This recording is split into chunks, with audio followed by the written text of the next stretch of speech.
nó tôi nó trống đấy, dạ linh tinh nhau dễ tôi nó trống nè, rồi nói dễ nè,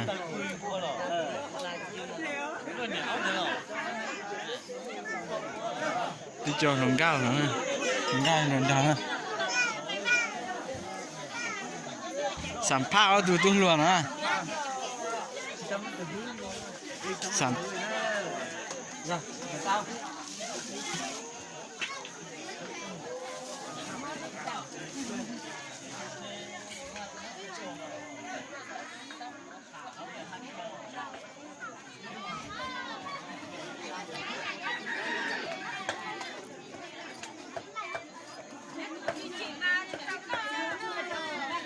giờ này tôi cao đấy,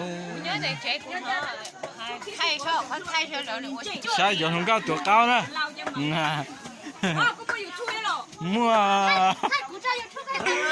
trai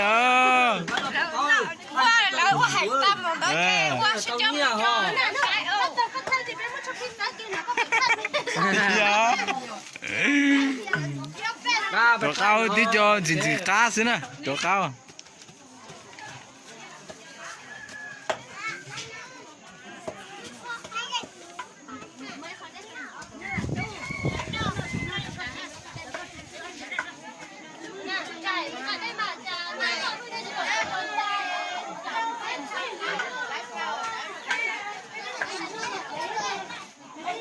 À lại giờ xin nó màu nó nè,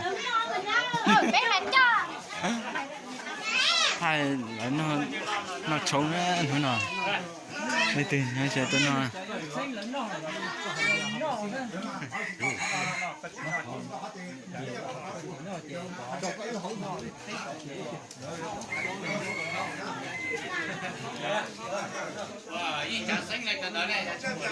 Rồi chó này chứ nó.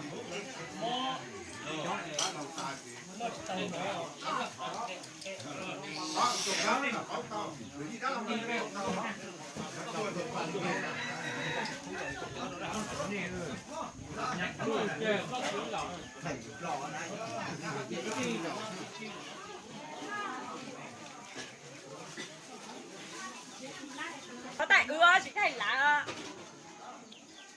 nó cứ nói nó